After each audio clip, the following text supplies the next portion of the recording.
Morjesta. We have all heard that sitting kills. When Classic launches, the amount of people sitting around the globe will probably skyrocket. I'm doing my part by doing my maximum leveling challenge and sitting still for many hours. However, I plan not to die, which, let's be honest, wouldn't probably be the case, but I still plan to continue my life normally even after the launch has settled down and I'm done with my challenge. This video will be about the physical preparation I'm going to do for Classic WoW and more precisely about the sports and the workouts I'm going to do in order to succeed with my maximum leveling challenge and continue my life normally after I'm done with the leveling. And before we start, I have to say I'm really sorry this video came out so late. I filmed this all already over a month ago, but I lost my SD card, or well, didn't lose it, it was just held in a really safe space, and hence the editing got delayed. Next video will be coming out already just in 2 days after this, as it's going to be 27th of July and exactly 1 month until Classic launches. Anyways, sorry again, I really hope you enjoy this video, let's get back into it. If you don't know what is this maximum leveling challenge I'm talking about, here's a short 10 seconds TLDR. When Classic comes out, I will be playing in our gaming lounge and not leave the place until I hit level 60. If you want to get a broader idea about the challenge and what it includes, there is a link in the description for my longer video, my first video I made about the whole challenge, explaining the whole thing. And by the way, thank you for all the feedback I have got so far. Even Asmongold, the king of neckbeards himself, did watch the video, for which I'm really flattered. In order to get the challenge done, I'm dedicating my whole summer for the preparation process. I started the actual preparation exactly 60 days before Classic launches, which was on 28th of June. I wanted to do it this way, to honor the level cap of Classic, with each day meaning sort of a new level for me. In this video, I'll go through the muscles needed for playing and sitting, my workout routines I'm going to do throughout the whole summer, and how my skills were on level 1. First, let's go through all the muscles needed for playing and sitting still. Obviously, you don't need to be as big and as ripped as Troll, but having some muscles, having some stamina really helps you, especially when sitting down for longer periods of time. Like in the case of Classic launch, in which I think pretty many of us is gonna sit quite long still. Let's get into the muscles needed for playing, starting from the bottom. Legs are obviously needed for sitting.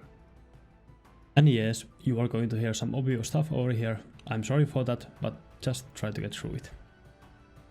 The part which will be most under the pressure will be your hamstrings and your glutes or your ass. There's even a disease called the death butt syndrome for sitting down for too long and sort of killing the blood circulation of your butt. You obviously don't want to have a death butt syndrome. Especially glutes are really not designed to carry weight for long periods of time, so sitting still for a long time it's a really abnormal state for them. What should the quality of your butt and your hamstrings to be in order not to wipe? I'd really say you need quite an epic butt, a true ass candy. These are Classic WoW related puns, so if you haven't played the game, I'm sorry for you, and if you have played the game, I'm sorry for you as well, there's more to come. Next, let's go through the core body. Your abs, your hips and your lower back will go through quite a lot of pressure when sitting still for long times and when gaming for long periods. Your sitting posture has quite a big impact on these as well as your core body strength. The legend says that you might even turn into a goblin if you are sitting in a bad posture for too long. And what should your core body's quality be if you are grinding Classic like a madman? I would say it needs to be pretty good as well. You don't have to go as far as this, as we say in Finnish, but still I think you need a rare quality core body, abs, hips and lower back. Your upper body muscles have quite a big impact on your posture in general, especially when grinding for long sessions.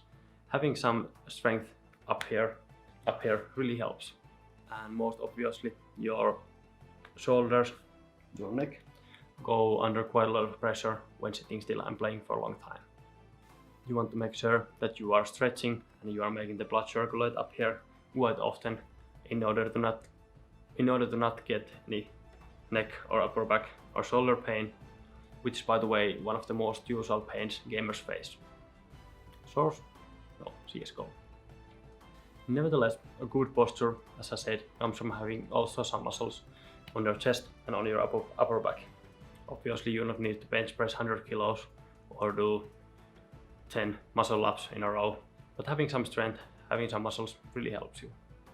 And the preferred qualities for your upper body, I'd say neck, shoulders, at least rare, probably epic, and chest, upper back, maybe uncommon, not really too important.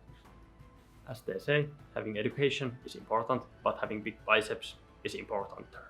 For gaming, biceps really won't do that much, but let's be honest, after you have killed someone in World PvP, after you have ganked them for quite a while and teabagged them for some while, making some weird flexes really feels quite good.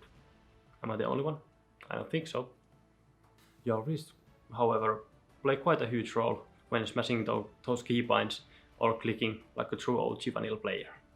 The worst case scenario for gamer is, sorry, I have to read it, is tenosynovitis, which basically means rip until you have fully healed. Hard word to say, but even harder to go through. And if you have gone through it, you really know what I'm talking about. And for arms, I'd say really going even uncommon might be some overkill, but for your wrists, I think you need quite a big quality to be able to play the long hours and click them spells. The most important muscle, which really isn't a muscle, is of course your brains. Having big brain, having some brain power really helps you to outplay your enemies, makes you not to tilt because you are so wise, and it just makes you a better person than anybody else in general. And here you either go legendary or you go home, or if you really have zero IQ, you go alliance, but your choice. Actually, even at this point this video turns out to be so long, I will go through my workout routines in the following videos where I'm sharing my real life progress. So I'm not doing an actual different video about them, I'm just going through them naturally, so it doesn't take that long for you. If you want to see how the progress goes and you want to join my journey, follow my journey, maybe even do some training yourself, please consider subscribing and coming back here. But anyways, here are the skills for my level 1 with the biggest muscle groups. With my legs and butt, I decided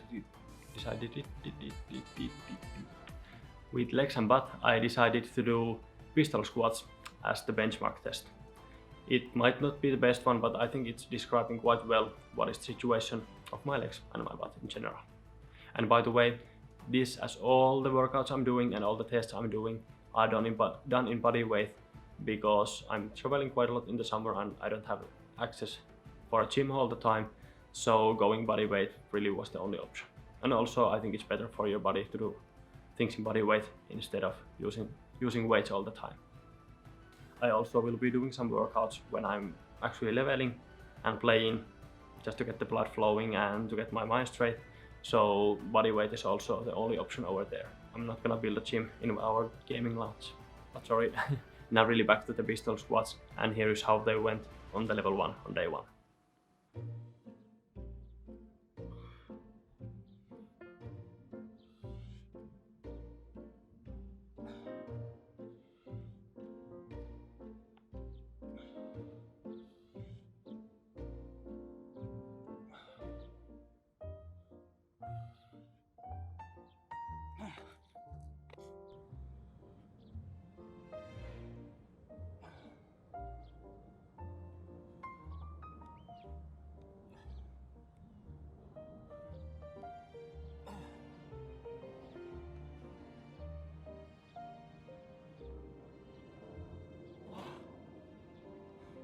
For testing the core body, I chose planking because it shows quite well in general how you are in your core, in your back, in your hips and in your abs. And here's how it went.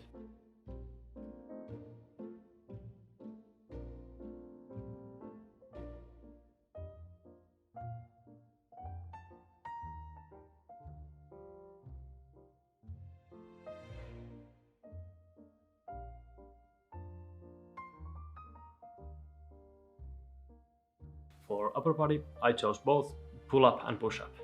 They are showing quite well in general how my chest and my back area are, And when I'm getting some more strength, I also might be adding like handstand push-ups for the routine and for tests, but for starters it was only pull-ups and push-ups. And here's how they went.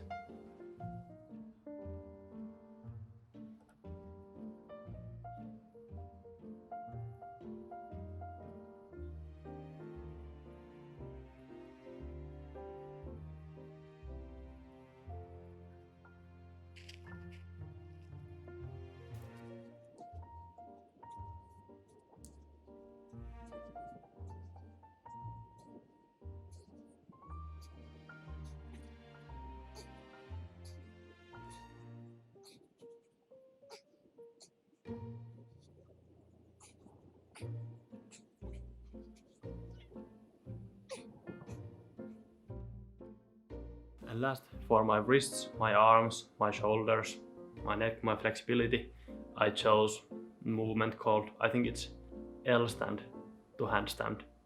And here's how it went. Not too well. I would say the base level of my skills were okay-ish. On a scale from poor to legendary, I think I'm somewhere around common/uncommon. And I want to be at least average on rare or epic when I'm done with this. It might be quite hard to reach those levels, but let's see. It's gonna be an interesting journey. And a huge thank you for a couple of Finnish guys who are experts both in health and sports for helping me to come up with these different muscle groups and how I sort of should train them, although most of this was composed on my head. But anyways, thanks Otto Takala and Teodorantti. You can find them also in the description. And that is it for now. Thank you for watching. Toivottavasti nähdään taas seuraavalla videolla. Kiitos.